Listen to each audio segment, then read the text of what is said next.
He's going to hit record. Got it.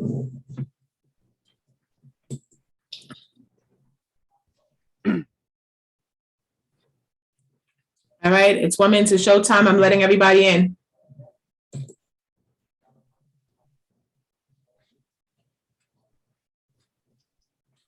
Hi, everyone. Welcome, welcome, welcome. We're super excited to have you all here. This is indeed our last show.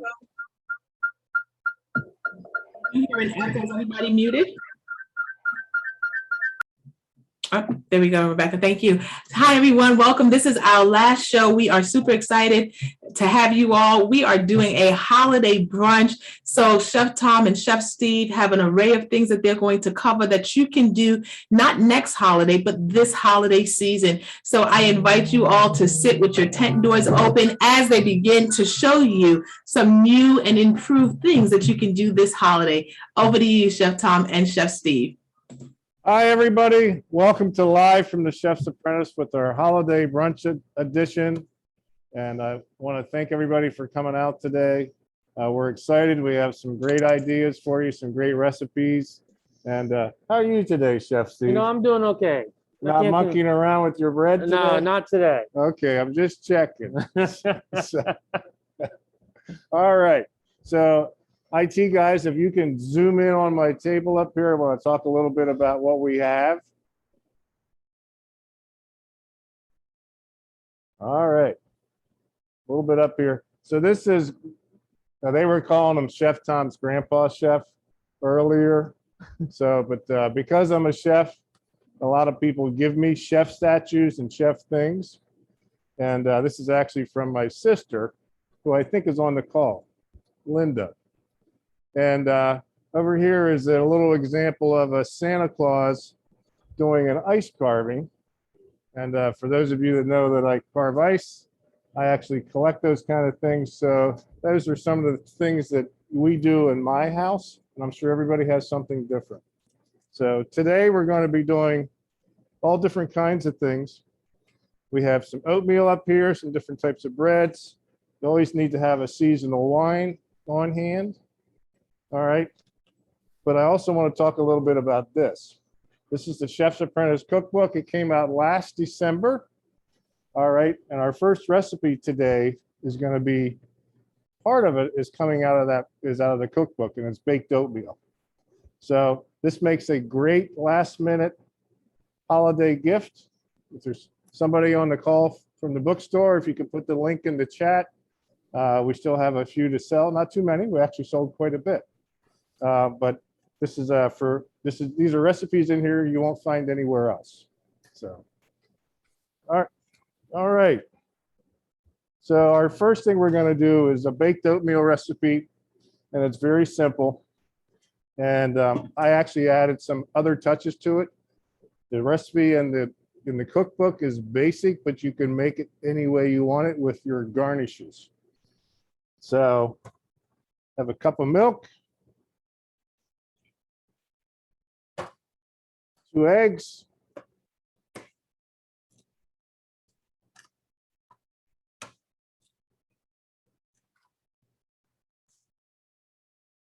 half a cup of oil.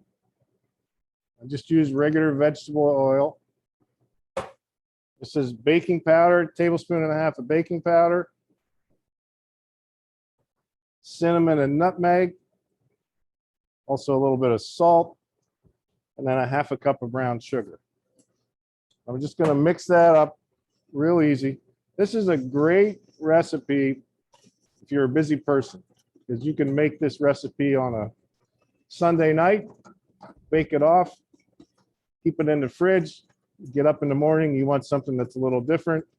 You cut a square of it, warm it up in the microwave, put a little milk on it, and you're ready to go. You just want to make sure that you have all your liquid ingredients mixed well together. Sometimes the cinnamon doesn't want to mix up real well. Now this is 3 cups of quick oats. Same thing we have back here. I'm going to mix that in.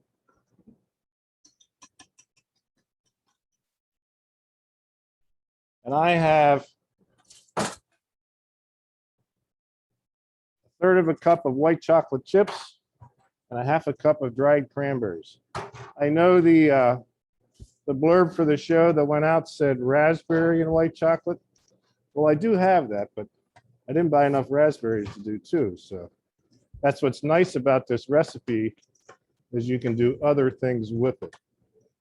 So if you don't like dried fruit or if you just like raisins, very easy. We're just going to mix that up. Of course, it looks a little wet right now, but what's going to happen is it's going to bake, and as it bakes, the oatmeal is going to swell and it's going to fill the pan. So because we're a cooking college, I don't have a 9 by 12 casserole dish because we don't use those things here. So I'm actually using a 10-inch cake pan.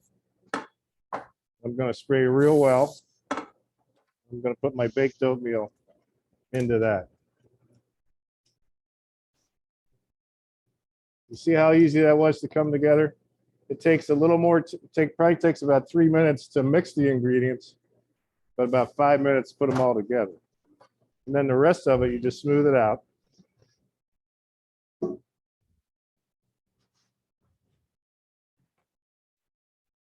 I'm going to put that on a tray, put it in the oven.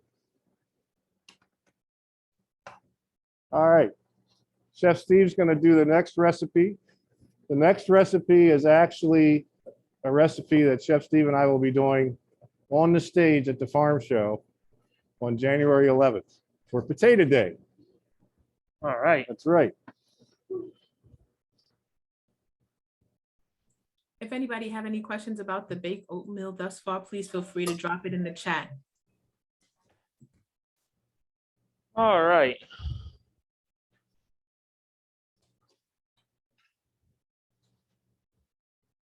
So what we're going to make is a potato caprese tart. So we're going to start with some mayonnaise.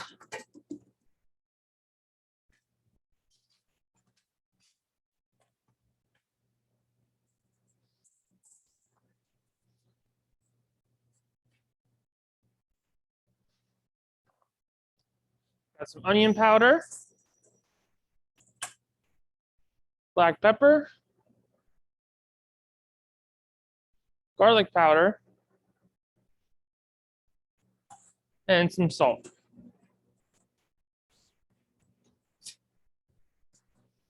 Gonna mix that together to start out. Also got an egg here.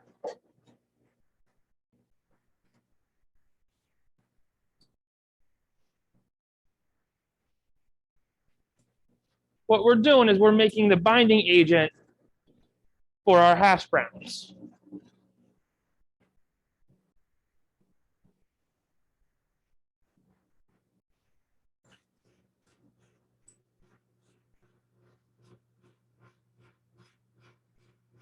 Get that all mixed together. And I have about a pound of shredded hash browns here. I chopped them up ahead of time because it's easier to chop them up a little bit ahead of time because the hash brown potatoes are just a little bit too long to make our tarts. So we're gonna put the sauce right over top of our hash browns.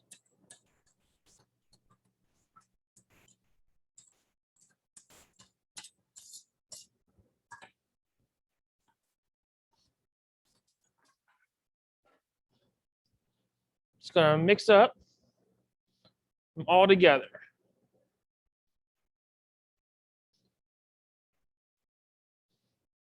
And what we're gonna do is we have a tart pan here that we're gonna scoop them right into the pan and get them going a while.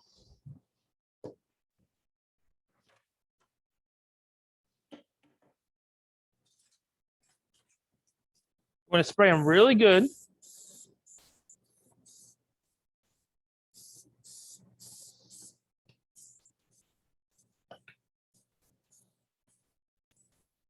All right.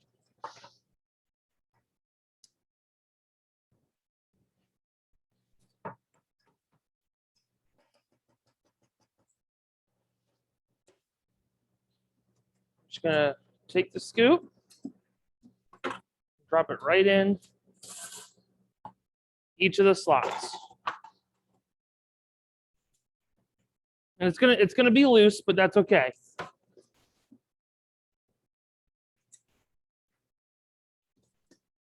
And what we're gonna do is we're gonna press these so they come up along the sides just a little bit. We're gonna drop in mozzarella pearls right in the middle.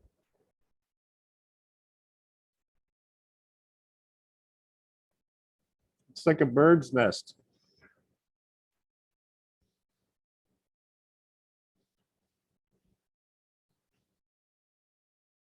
All right.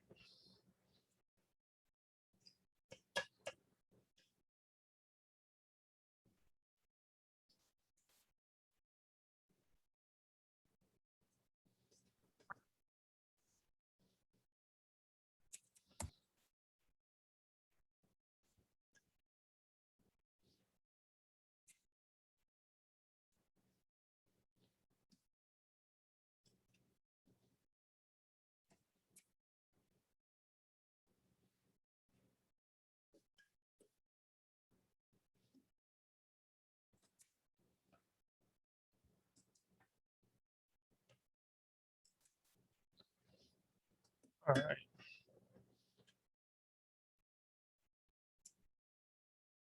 Finish scooping these, and then what we're gonna do afterwards is we're gonna pop them in the oven, and we're gonna let them bake to get nice and crisp. And then we're gonna finish them off with a little tomato relish after they come out of the oven that we're gonna make ahead of time so that they're ready.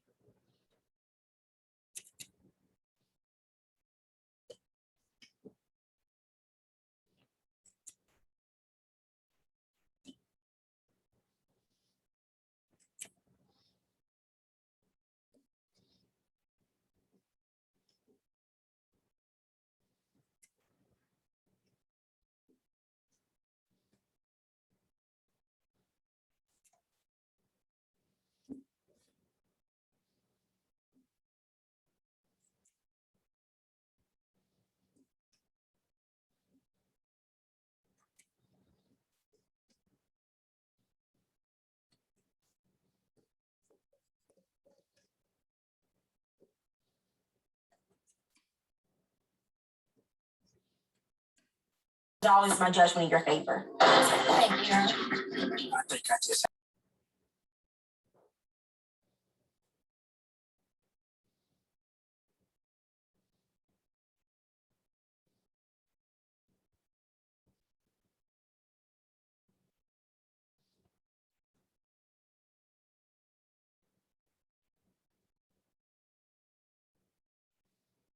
All right. Chef, would you mind popping these in the oven for Nope. me? All right. So while they get cooking in the oven, we're gonna Missed make. one, chef. I did miss one. Always keep me on my toes. Better believe it. All right, the next thing we're gonna make is the relish that comes out on top after they are done baking. So what I did, or what we did this morning, was we concassate some tomatoes.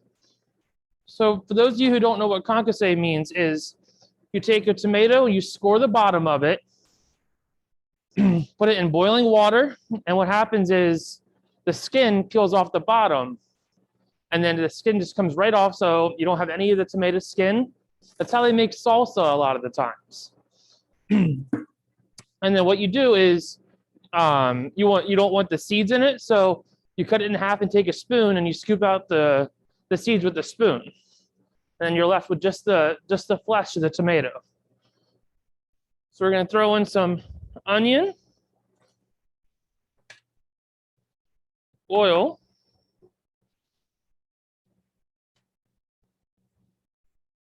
salt,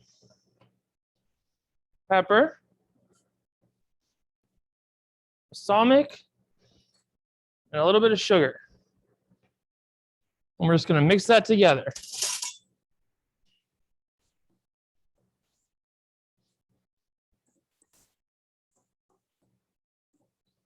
One of the things that I wait to do afterwards is throw in the basil. What we're going to do is we're going to chiffonade some basil. For those of you who don't know what chiffonade is, what you're doing is you're creating very thin strips of your herb. And I'm going to show you how to do that here in 1 second.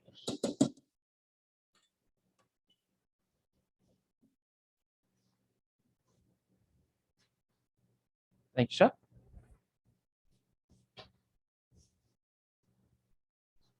All right. I grab a French knife right here.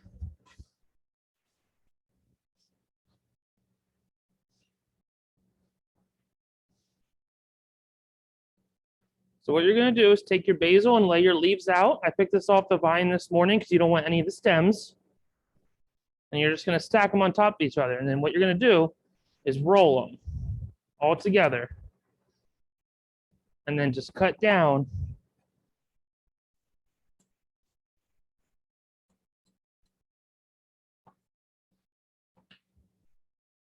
Creates like little ribbons of the herb that you're looking for.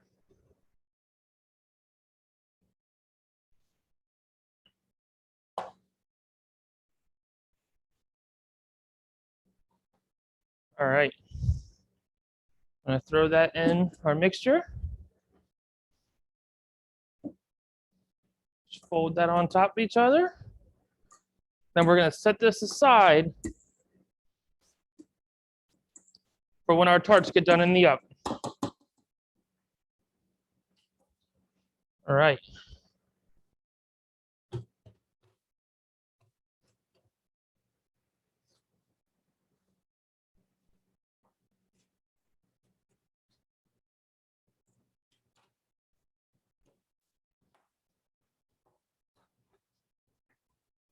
Slide that out of your way, Chef.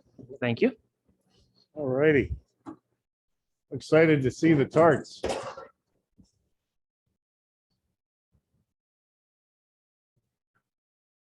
Thank you. All right, our next recipe, we have a lot of baking today. So one of the reasons we chose that is because you don't want to be doing a lot of work on your holiday celebration morning. So brunch is breakfast and lunch combined together. So these are all things that you can prep ahead or bake ahead and either warm them up. You can something like the quiche that I'm going to show you right now. You could do a couple days ahead, and then just slice it, warm it up in the microwave, and you're ready to go. So, because you want to be able to be with your family, you don't want to be slaving away in the kitchen. All right, so I have just a store-bought pie shell here. One of the things I did is I docked it. In other words, I took a fork and I went around the edges and I went around the bottom. I don't know if you can see that. And there's little tiny holes, and I par-baked it for about 8 to 9 minutes. And it kind of gives the quiche a head start. You don't want to have undercooked pie dough on your quiche, so you want to par-bake it just to get it started. So I'm going to saute up some onions and a little bit of bacon. I know you're saying, well, I thought it was crab quiche. It is crab quiche, but I'm going to put a little bit of onions and bacon in it. If you don't like bacon, you don't have to put it in. Bacon just gives it another layer of flavor. So once my pan gets hot, we'll get this going. All right. This is about a half a cup of diced onions, diced white onions. Saute this till they're translucent. The crab meat I have today is jumbo lump. It's not an inexpensive item, but what it does have is larger pieces, which is why you want to do that. And very zero shells. You don't want to have crab shells in your quiche. Spend the extra money, get the right product. All right, so my onions are cooking up. Gonna put my, just have some cooked bacon that I chopped up. I'm just gonna refresh that in the pan. That way everybody in the house can smell bacon, because that's really important. You know, I usually come running for that. Chef Tom, a question for you. Do crab meat on the container, does it say whether or not there is shells in it? So, No. okay, so you don't know. You don't know. So the higher the grade, the larger the pieces, there's less percentage there is shells in. Crab meat is sold into different categories. Special is very finely shredded, chopped. A lot of times it's used in soups, casseroles, things like that. I guarantee you, you will find some shells in it. Lump, back fin, each layer goes up. Super lump is a layer in between lump and jumbo lump, which is usually very clean. And then jumbo is, you pay for it, but it's 100% nice pieces. Okay. One more question. Is there another brand that's better than the other when it comes to crab meat? Well, yes. This is what you find in the grocery store. So you see it sitting in the seafood counter, it's iced up. You'll also see canned crab meat. In other words, in like a tin can. That is pasteurized crab meat. You will only be able to get fresh crab meat probably from April to October. So pasteurized, this actually has like a 6-month shelf life because it's pasteurized. Different brands. Chicken of the Sea is like a store-bought brand that's actually pretty good. It's a nice product. There you can get fresh crab meat in the winter, but you're going to pay $60 or $70 a pound for it. And it's risky. So to me, if you find a good pasteurized that doesn't have the canned flavor, you go with it. So that was a great question. So I'm going to put my onions in my bacon, into my shell.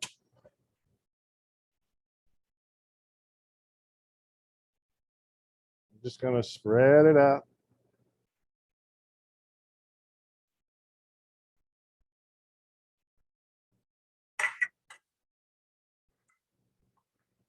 And then what I have here, I'm going to just show you the kind of the difference in the crab meat.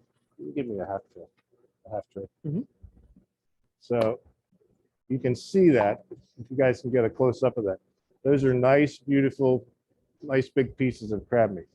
That's kind of what you want. You don't want shredded. You're not going to identify it. You may have the flavor, but you're not going to be able to see it. So just to give you an idea, this one container, I'm going to do 2 quiche out of this one container. And I did it that way because this is the premium. You don't need a ton of it. You need enough to enjoy the flavor of it. Like I said, it's costly. So I was able to take that one container and get 2 quiche out of it. Next is my cheese layer. This is cheddar jack. And I usually put more cheese in it than this, but my wife actually, who makes a wonderful quiche, taught me a trick. I'm going to tell you what it is. So after I put my batter in, very simple, cup of half and half to 3 eggs. It's a basic custard recipe.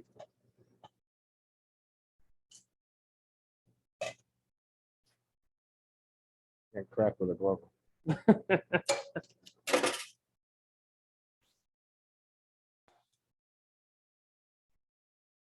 You can season any way you want. I have here a tablespoon of Old Bay. And then this is my cup of half and half. You do need salt and pepper in your batter. So Old Bay kind of has both of those things.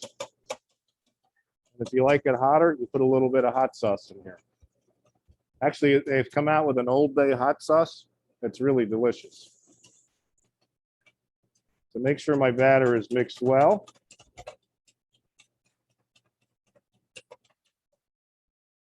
I'm going to pour that right over my quiche.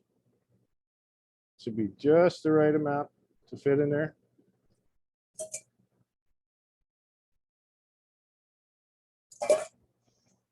I'm going to put this in the oven. I'm going to let it bake for about 10 or 15 minutes, and then I'm going to put another layer of cheese on top.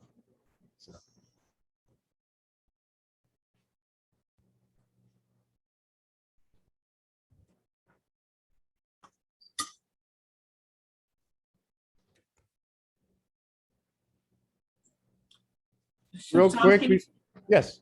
Is it okay to substitute the bacon for the mozzarella? Is it okay to substitute the bacon for the mozzarella? Mhm. You mean don't put bacon in? I think that's what the question is asking. Is it okay to do a substitution for bacon and I guess just use mozzarella?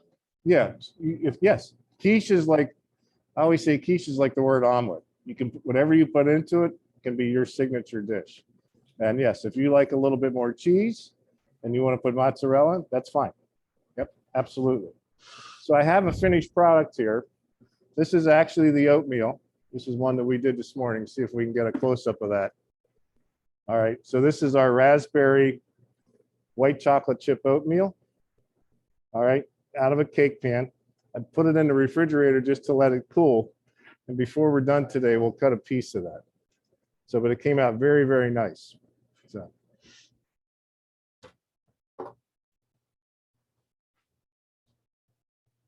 Chef Steve, you're up. All right. Next thing we're going to show to you today is a salad.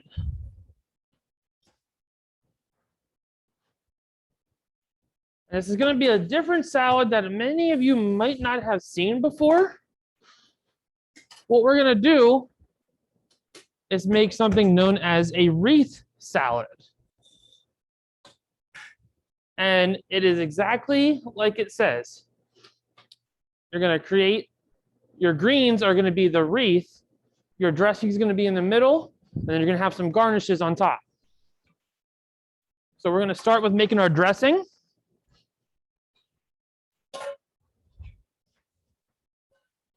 All right, so we have some lemon juice, some salt, a little bit of garlic,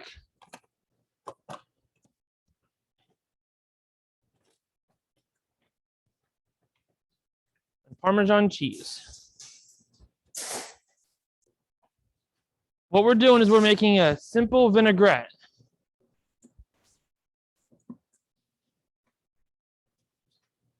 We're going to add in our oil.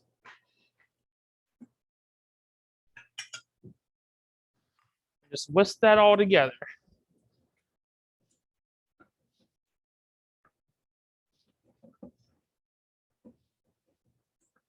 And you could use any kind of vinaigrette with this. This is just a simple one that just has a little bit of lemon juice and olive oil.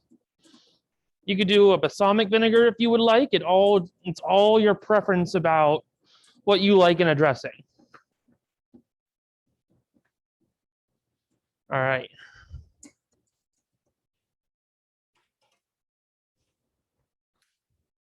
Put our dressing right in the middle.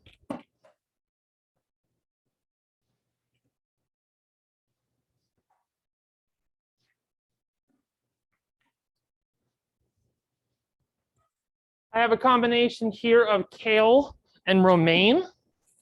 I cleaned romaine this morning and I cleaned the kale this morning. And you're just going to place that around right on your platter.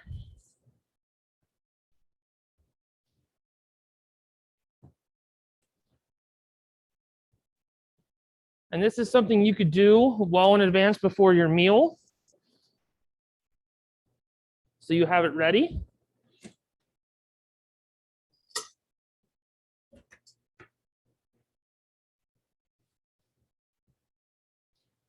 I'm going to go right around.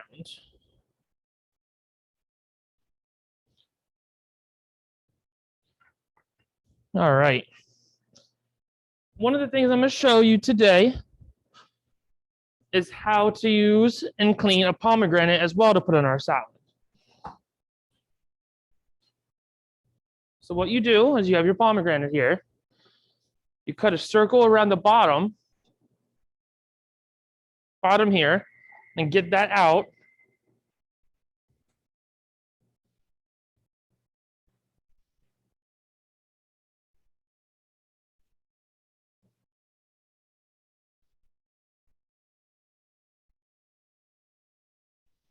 All right. Then you're left with a hole in the top.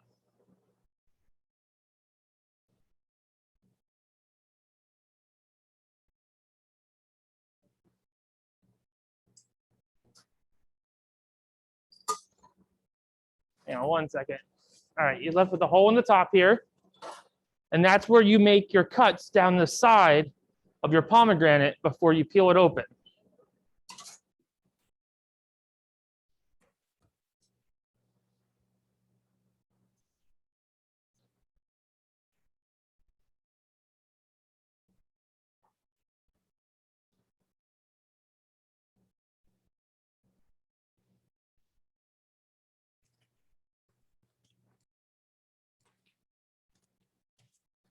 So you just make slits down the side. And what you do is you just pry it open. And they come out in like segments. Because what it's held together with is just a little bit of a membrane right in the middle.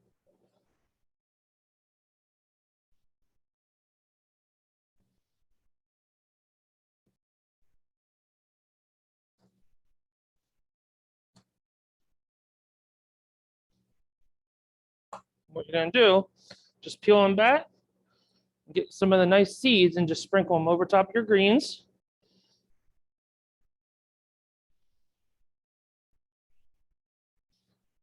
Pomegranates are absolutely beautiful to work with, and they're very tasty.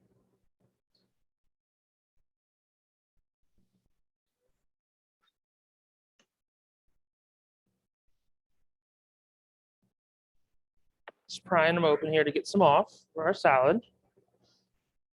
Sprinkle them right on top.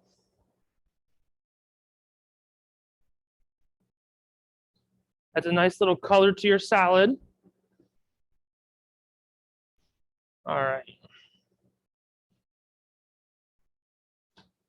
Put that there. Put some tomatoes around your salad.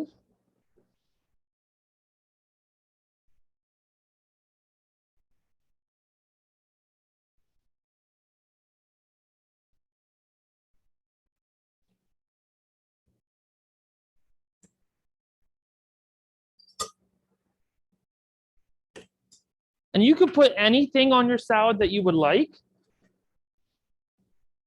You could also do cranberries. You could do a cranberry dressing if you would like to, because they are very both seasonal for this time of year, especially around the holidays. Got some red onion here as well.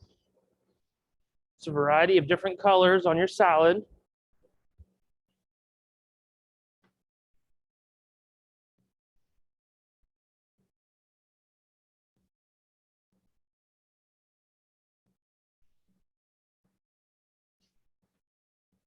Toasted some walnuts this morning as well.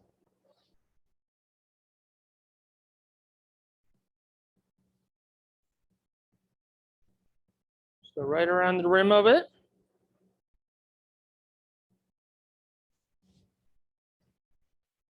Got some feta cheese. Gonna sprinkle right on top.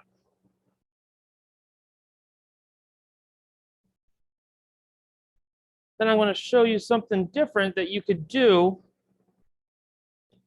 because wreaths have bows. So what I'm going to do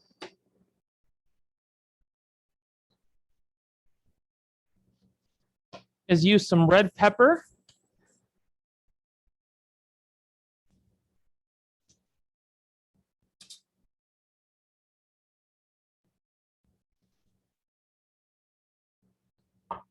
And put some red bell pepper julienne slices right at the bottom.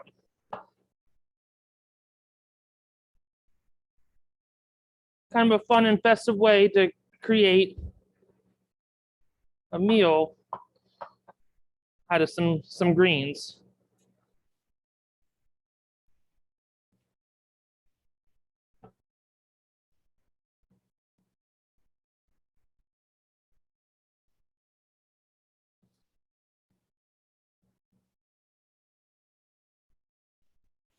All right. And there you have your Wreath Salad. It's good. Beautiful.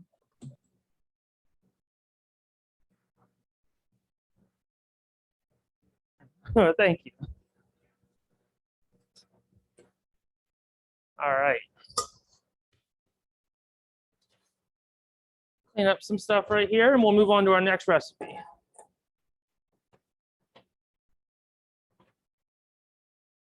So our tarts came out of the oven. We're just going to let them cool just a little bit. You want to just get a close up of that. Just let them cool just a little bit before we pop them out of there. You don't want to take them out super hot. You kind of want them to set up for about 5 minutes. So I just want you to show you what the finished product looked like.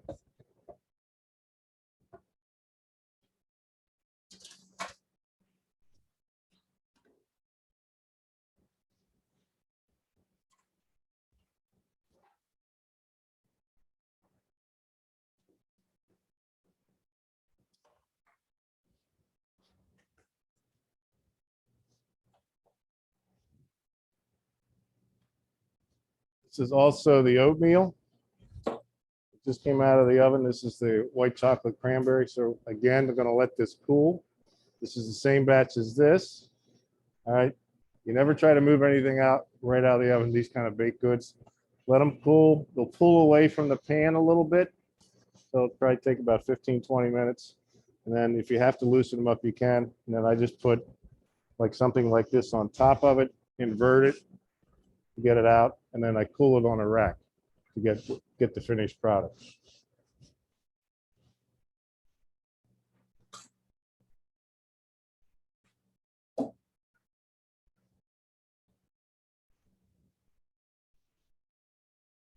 This is our quiche, one that I made earlier this morning. Okay, like I said, you can make them ahead. All right, and then I cut a piece out so that you can see sort of the layers of, you want to be able to see the layers of the crab, the bacon, the cheese layer, that kind of stuff. All right. So, all right, what's next? We are working on something traditional for the holidays. Well, traditional for some, not all. Not for everyone. Yes. Chef Tom, how long was the quiche baking for? So the quiche takes about 40 to 45 minutes. And you And, don't want to, and you want to cook it at about, or sorry, bake it about, I started at 350 to get the shell done. And then when I put it with the custard in it, 325. Too high of a temperature, your cheese is going to get too dark. And like I said, I wait until the egg is almost set up, and then I put my cheese on, and I get a nice color to it instead of a dark brown. So, all right. Let me glove up here a second.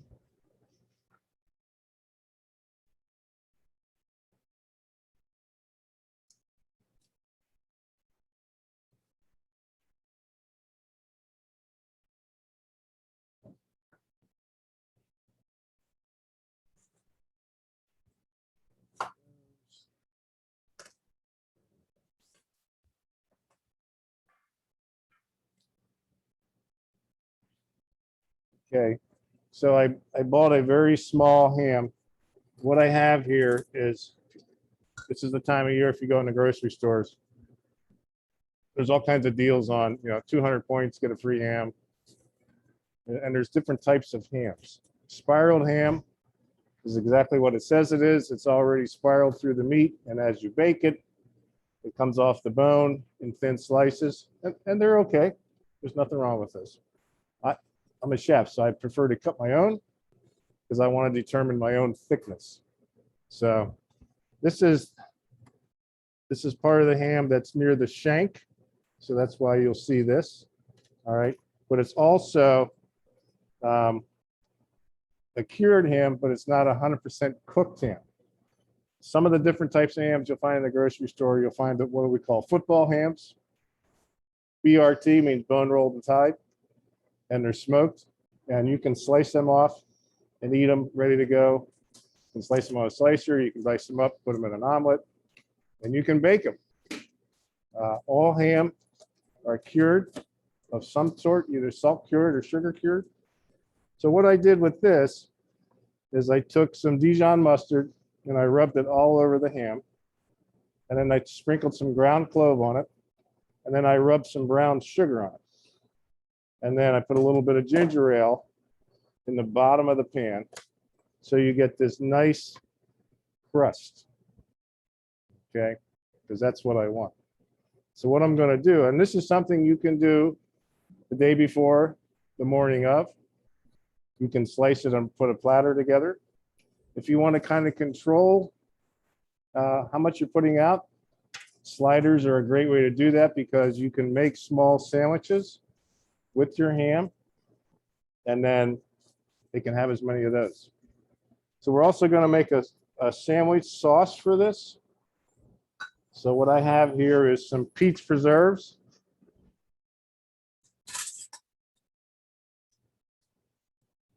I'm just going to warm this up just a little bit. So preserves are very, very sweet. They're cooked down sugar and have pectin in them. So I want to make it a little more of a sauce, and I want it to make it a little less sweet. So I'm going to add a splash of white wine to it. Now, if you don't like white wine or you don't like alcohol, the alcohol does cook out of this. I want to mix this. I want to break it down so it becomes a spreadable sauce. All right, there we go. Now you should be able to see that. That took seconds. Okay, I'm going to reduce it so that I have a little less sweetness. I want a little bit of heat. So I'm going to put some crushed red pepper flakes in here.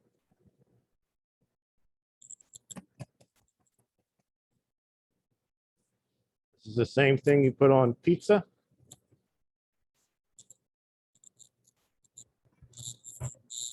So I have to give a shout out to our morning cook, Karen Klein. She brought peach jelly in yesterday that she made, and she puts red pepper flakes in her jelly. So I said, I really like that idea for a sandwich. So you know what? You got to give credit where credit's due. So you can see it's starting to come to a boil.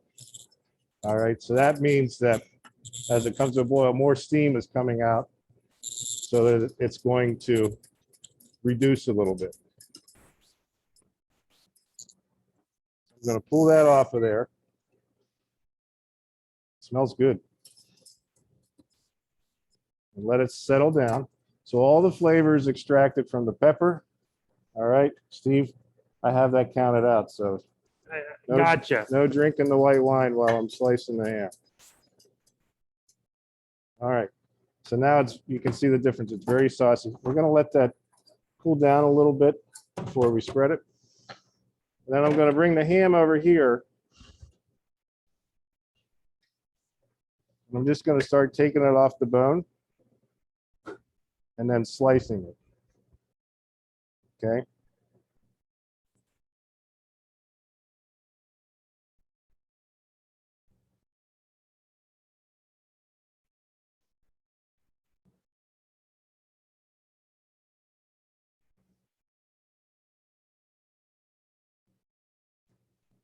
Now, one of the things, there we go. This will pop out of here. Nice and easy. Good. So this is cured, but I want to get some of that flavor of the baked flavor. So I'm going to break it down into like muscular sections so it's easier to slice.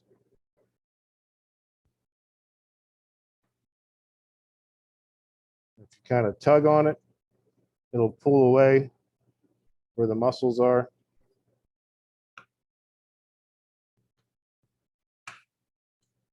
And these kind of things make great soup for the next day. Mm-hmm. All right. Even though it has a little bit of the seasoning, it doesn't hurt anything. So going to put this over here. Hand this off to Chef Steve. Yep. So I have two kinds of bread. I have pretzel sliders. And what I also found in the grocery store, some miniature loaves of cornbread, which I thought would make a great sandwich also. So if you don't want to have, if you don't like pretzel sliders, you can do something different.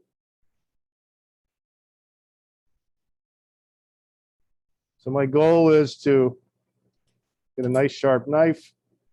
If I have any extra fat on there, trim a little bit of that off, save it.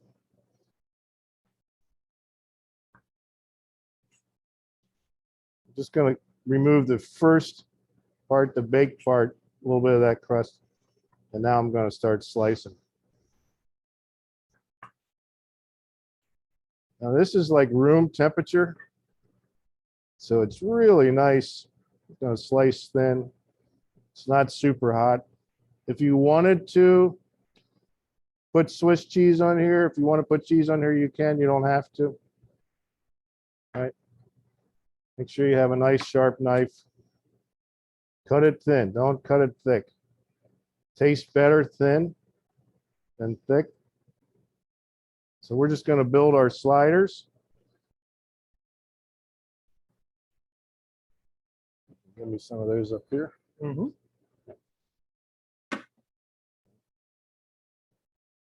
Gonna put a little bit of ham on each one.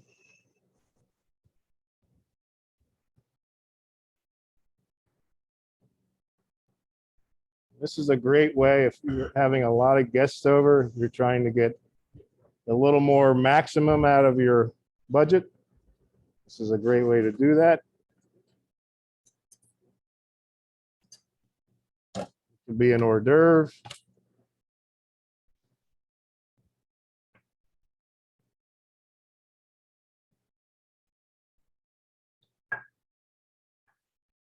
Okay, same.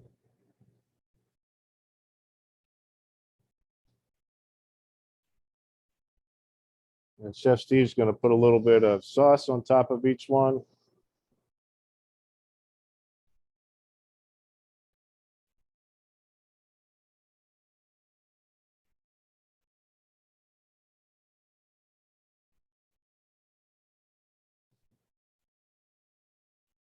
And then we're going to lid them.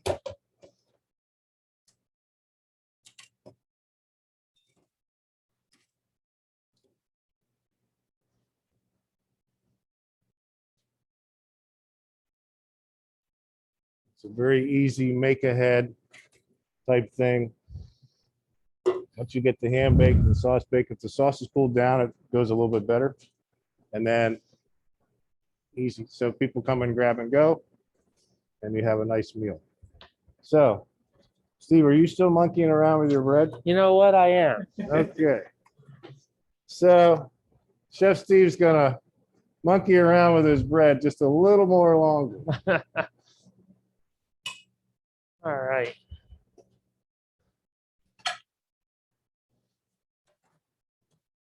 So when we had the idea of coming up with a holiday brunch themed class today, one of the biggest things that came to mind is my childhood. My mom, she came up with this recipe. A lot of people hear the term monkey bread, but some don't know how to quite make it. I'm going to show you my rendition of my childhood memories and a recipe that my mom came up with. So we're going to start with that. All right. So I have, yes. Chef Steve, while you're doing that, I won't tell you who said this comment, but how do we hang the salad wreath on a door? Hang the what on the door? How do we You hang hang the the salad salad wreath. wreath on the door? I think this person is monkeying around, but I don't think know. so. I think they are. It sounds like they're monkeying around quite a bit. Unfortunately, this is one that you cannot hang. All right, so to start with monkey bread, I have frozen bread that you could get in the frozen section of the grocery store. So what you do is you let it thaw out the night before, And what you do is you just peel off pieces of it and lay it right in the bottom of your pan. Now, this can be a little time consuming, but you just need little pieces. And as you continue to go, you just layer the bottom. One of the memories I always have is, like I said, my mom, she would make this the night before, and she would always ask for help to make it just because she knows that we loved helping her. And it's just a very fond childhood memory that it's just those kind of memories that just don't go away too easily.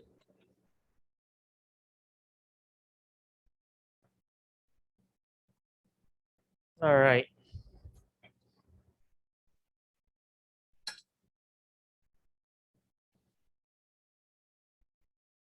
And this recipe calls for 2 loaves of frozen bread that's thawed out the night before. And I'll show you why after I'm done making the sauce that goes over top of this layer.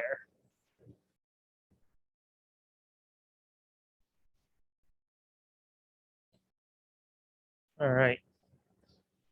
What I did is I heavily coated the bottom of this foil pan.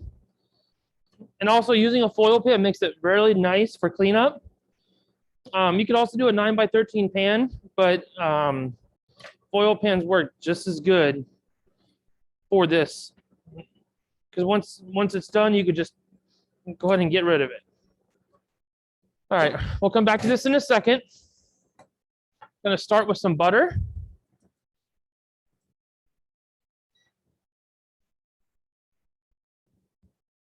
Get that going.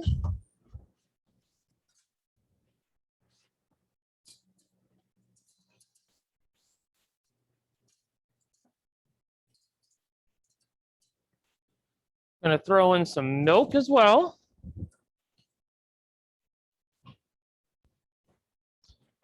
And not only is this a Christmas idea, my mom also did this for us for Thanksgiving as well. She did it for Easter. You could do it any time of year. It just doesn't have to be a holiday related. Like a brunch idea or even a breakfast idea. All right, and I threw in some cinnamon in there as well. I got some brown sugar.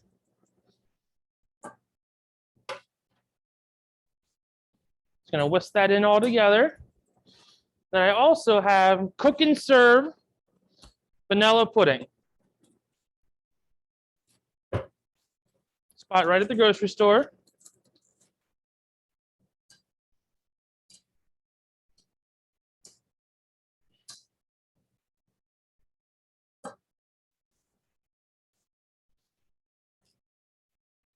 Put that right in the pot. And this is what creates that syrup that goes over top of these pieces of bread. You just mix it all together. And it'll get almost the consistency of like a caramel sauce. How long do you stir that for? And what temperature do you have that fire on? Right now I have this on high on the induction burner. It's at the 1800 setting, but it won't take long to come together. It's literally a couple minutes. I would say no more than 3 minutes at max, because as you see, it gets nice and thick. And what you do is you pour it right over top of your bread.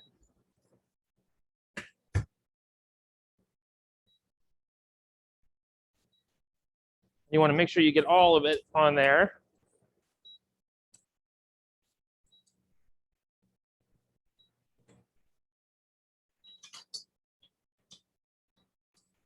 All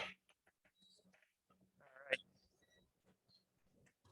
We're going to take our last loaf of bread.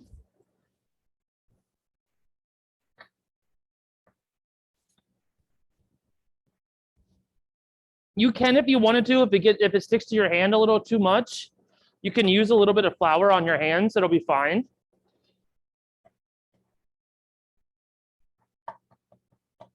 And you do the same thing. You just take that second loaf of bread and you just make pinches right on top.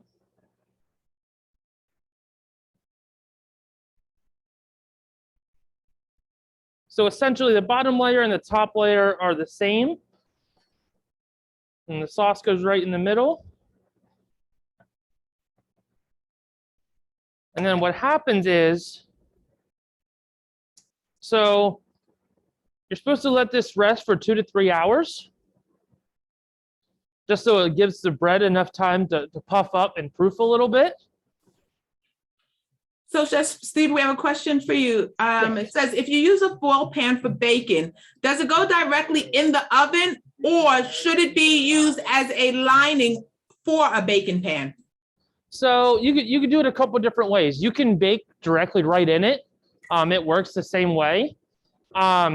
What I did in terms of for today, I have the foil pan. I have a 2-inch half hotel pan underneath it. It just gives it a little bit more stability, so it's not so flimsy to work with. But you can cook directly in the pan.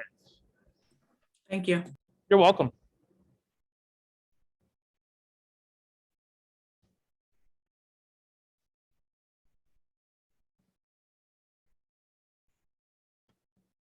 All right, just about done here.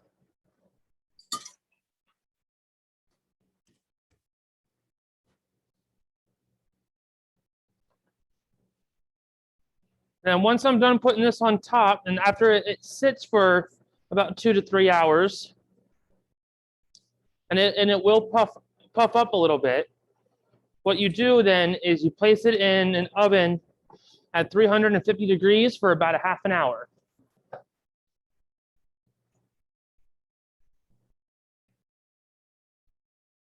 All right, so this is what it would look like before it needs to rise.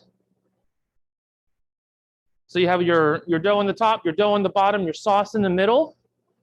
And then, like I said, about 2 to 3 hours to let it rise. And then I'm gonna show you what the final product looks like. Oh, Chef Tom's over there. It'll come out looking just like that. It puffs up nice and it's nice and thick. And the sauce that you poured in the middle flows onto the top because it sinks. And then you just cut pieces off or pull pieces off, and it's ready to go. Amazing.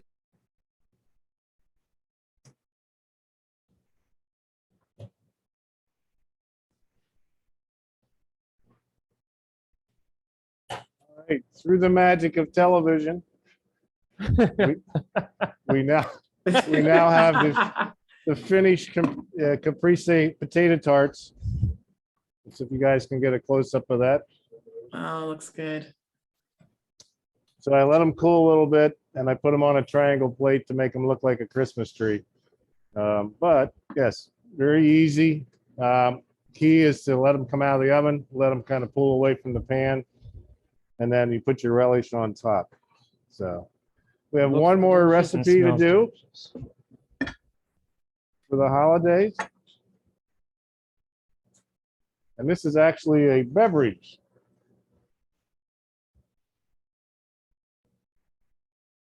All right. So actually,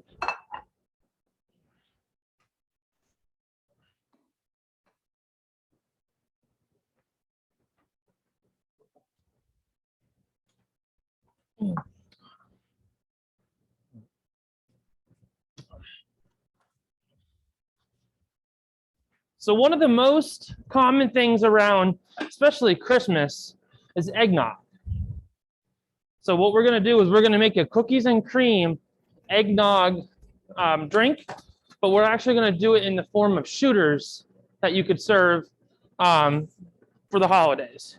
You are talking my language because eggnog is my thing for the holidays. I love eggnog. Now I tell you, this may blow everybody's mind online, but I tell you who got some really good eggnog. Turkey Hill. I promise you, it is really good eggnog. I just want to put that out there.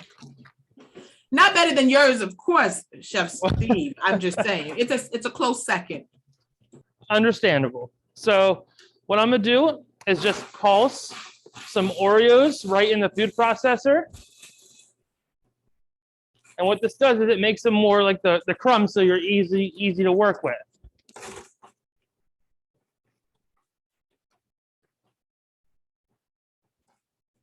All right, and then in that process, it makes it like a dust. No, let's get a shot of that or not. Makes it a nice dust that you can pour your mixture in.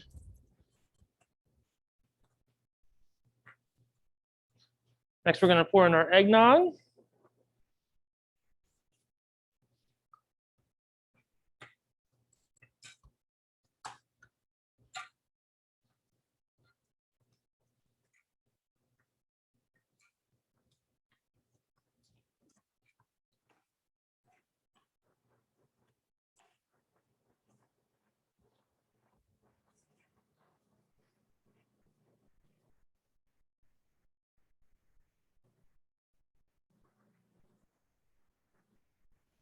All right.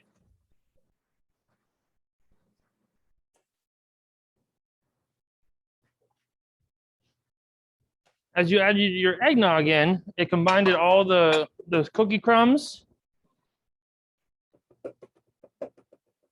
and your eggnog together. We're just going to put it in a pitcher.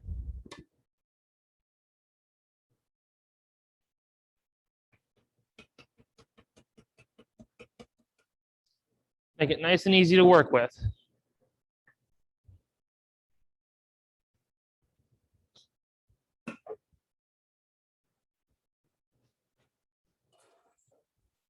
Chef Tom, are you an eggnog fan?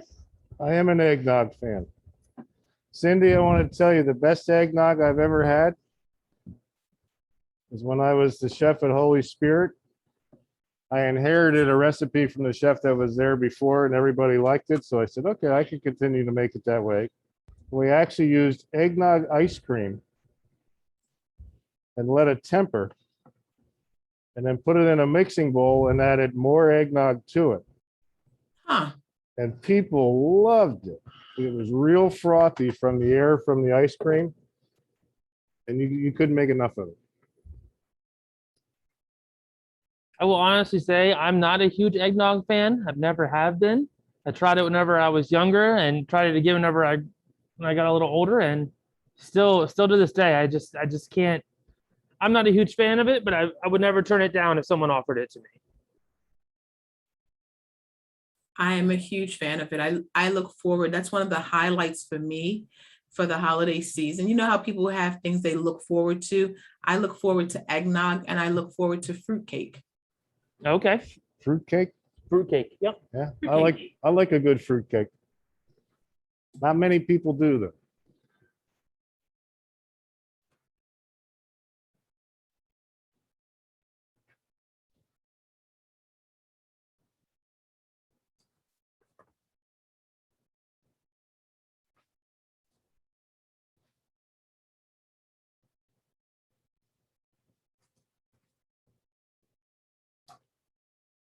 All right.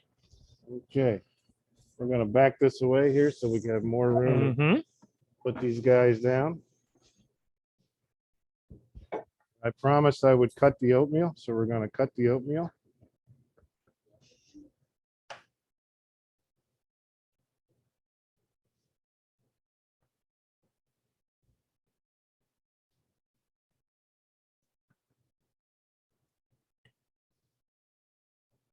Looks delicious. There you go. Nice clean cut. Warms up very easily. You can use fresh fruit or dried fruit, but you warm this up in the morning. Put a little bit of milk on it, cold milk after you warm it up. It's delicious. So, Chef Tom, someone said that eggnog in coffee is absolutely marvelous. I believe it would be. I believe it would be. Maybe you can look at for next year, maybe you all can look at maybe creating some kind of recipe for eggnog coffee. That might be cool. I like that idea. Mm-hmm. I do. So, well, I want to thank everybody for coming out. And don't forget, if you're looking for a last minute Christmas gift, the Chef's Apprentice Cookbook, right? is a great idea. $5 from the sale of each cookbook goes to the Culinary Funds for Excellence. And Chef Steve, do you have anything to offer? I do not. Man, a few words. Okay. One thing I want to say from us all here at the Chef's Apprentice, we want to thank you for your continued service, for supporting us when we were outside and when we transitioned inside. Yes. It means the world to us to have the support that we have here on the campus. Yes, it was great to see everybody that we had missed over the last 20 months. We haven't seen all of you, but we've seen some of you. So we understand. But I want to wish everybody a happy holiday, and thanks for coming out today. I did drop the cookbook in the chat one more time for those of you who would like to click on the link. It'll take you directly to the bookstore and you can purchase the cookbook. It is absolutely full of simple but amazing recipes. So I do encourage every one of you, if you can, please support our culinary team. And on behalf of student involvement, I say thank you, Chef Steve. Thank you to Chef Tom for coming in month after month and giving us quality, giving us excellence, and giving us recipes that we can take and adapt to our recipe book. So thank you all for being with us throughout the last 6 months. And some of you all the last year have been faithful and you have been committed to the Chef's Apprentice. I have good news. We're not going away. It will only get greater later. So we will see you all in the new year. We already have dates locked in the calendar. We won't be here for a session in January, but you will see Chef Tom, Chef Steve in February will be their first session, but they have a cool, amazing video that will come out in January sometime. So be on the lookout. Again, we are not going away. We will be back next year, even better and greater. So thank you all. There's a lot of thank yous in the chat, Chef Tom, Chef Steve. So the people appreciate you all. Thank you guys for staying with us the entire semester and the entire year. Thank you all. Happy holidays to everyone. Bye-bye. Thank you. Thank you.